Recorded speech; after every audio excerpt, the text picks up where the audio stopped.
Instead of trying to compete with the indomitable T Swift and her concert movie, Exorcist Believer moved its release date up a week. Now, this is from the director who brought us the most recent Halloween trilogy, and this follows in some familiar footsteps and ideas. But does it do enough of its own thing to be freaky or unsettling?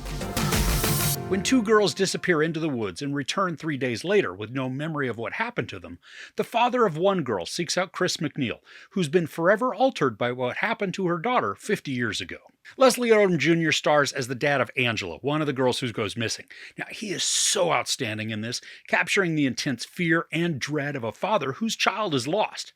Now, I also like that the movie's title of Believer is directly tied to him. So many of the characters we meet in the story have a faith of some sort. They have a belief system that they can fall back on when difficult situations arise. But Victor, Odom's character, doesn't have any of that. He looks for rational explanations and fixes that are based on what he can see and touch. And a lot of this comes about because of the opening sequence of the film. Now, when the movie starts out, we're a bit in the past, and this segment works to create the context for Victor and Angela's lives together. The camera work in the beginning, I thought it was engaging, using some longer continuous takes to invest us in the characters, even though we've only just met them. Now, the opening is a bit slow, and it's certainly got some mystery to it, but it works to establish the characters that we're going to be spending a ton of time with. It also foreshadows a lot, even though it's vague at the start. Now, once we're in the present, we get a current glimpse into the relationship of Victor and Angela, and they appear to have a very healthy relationship, with Angela, being a bit rebellious, but she's also a teenager, so that's to be expected. Now, very quickly, we watch Angela and her friend Catherine traipse off into the woods after school to then perform some sort of ritual in the hopes of communicating with lost loved ones. Now, the setup is good. And as it's shown in the trailers, the girls go missing, which then causes intense worry and fear for the parents. When the girls are finally recovered, though, they believe they've only been gone for a few hours, when in fact they were missing for 3 days. And again, some foreshadowing of plot devices that are going to transpire later.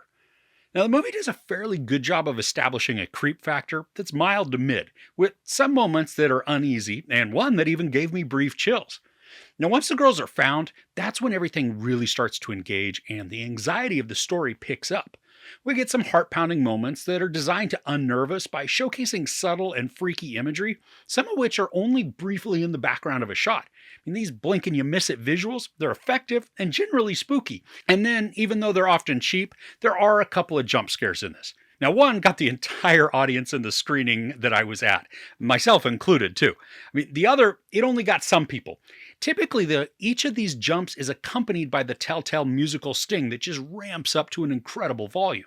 Now, in addition to the story is the inclusion of Ellen Burstyn in her returning role of Chris MacNeil. Now, it's almost like Burstyn just picked up her character right where she left off, embodying the mother of the famously possessed Reagan.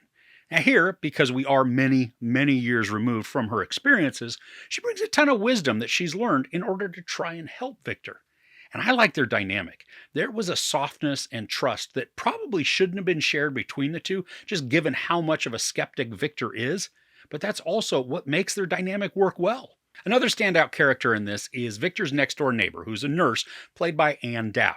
Now, this isn't the first time that she's played a pivotal role in a possession story, but here she continues to bring her passionate and subdued persona to the character, creating just an unlikely hero with a pivotal role. Within the storytelling, the theme of religion is focused on pretty heavily. Yeah, I know. Huge surprise there, right?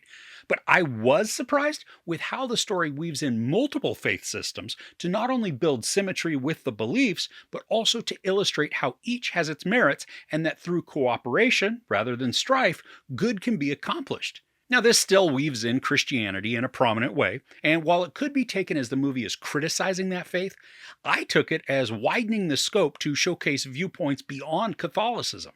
It didn't ever feel like a condemnation, satire, or even commentary on any faith, instead showing why a belief system was important and then why it would be pivotal in Victor's life. Now, from a production standpoint, there are some great elements within the movie. There are a lot of practical effects, and they're grossly executed to create just cringe-inducing reactions. For example, there are a few scenes, they involve fingernails. That just made me squirm and wince within my seat. No, thank you at all. But But then the makeup on the girls, as they experience deeper and deeper torment by the demonic forces, it's nasty and brutal, showcasing just terrible bodily harm that looks pretty convincing. And when there are some special effects at play, they also look fairly good.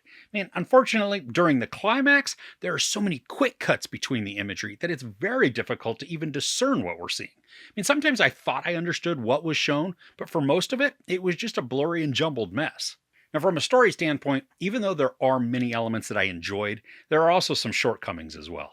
First, and probably most noticeable, is how long this is and then how long it feels. Now, IMDb lists this at 2 hours and 1 minute, but I think it was actually closer to an hour 50 with the credits. Regardless, though, it felt longer than both of those runtimes. And some of it had to do with the pacing. The beginning is deliberately slower so that we can get the background and then be introduced into the narrative. But from the possession on, you'd think that the momentum would be consistent, building as it went so that anxiety and tension were at the maximum when that climax is reached. That's not the case. There are times of exposition and really just nothingness that transpire after the girls are exhibiting the demonic wonkiness. And some of it's necessary because it either informs on what will come or it helps to solidify future character decisions so that they make sense and they feel earned. But within this, there are times when none of that is happening, so the storytelling just stalls and loses its oomph. And there are also some sequences that feel like they're going to be important to the story, or at least revisited in a future scene so that they're impactful, but this doesn't happen. Towards the beginning of the movie, as a MacGuffin, Victor stays late at his photography studio editing some photos. Now, there's something strange in one of the images, and we also see some very quick glimpses of perhaps something evil, or maybe at least wrong, as he's doing the photo shoot before that. First off, now I assume it's to showcase a ripple of evil that approaches him at the same time the girls are experiencing their own trauma. But we don't see it happen to the other family, nor do we witness any other oddity anywhere else at that time. And then, this is never revisited. There's 0 point to having this play out and showcase possible weirdness. If the goal was to just have Victor doing something that delays his return home, there are plenty of ways to accomplish this without setting up a story element that is then forgotten and left unaddressed. Now, something I do admire within the story is that they take a risk and they introduce palpable stakes for the characters. We expect to see violence and brutality, but some of the most horrifying moments are encased within the emotion of the narrative rather than a specific visual.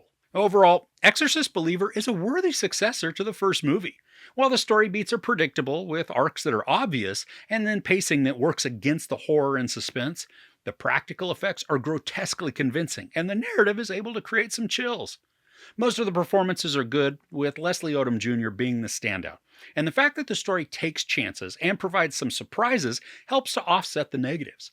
This isn't perfect, and I don't think it's nearly as good as the original Exorcist, but despite being long, it was still a decent entry in the possession horror genre. There's no sex or nudity, a lot of profanity, and some very brutal violence.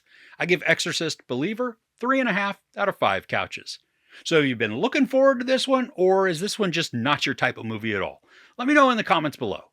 If you enjoyed this review, please give it a like. Also, don't forget to share and subscribe. I'm Chris.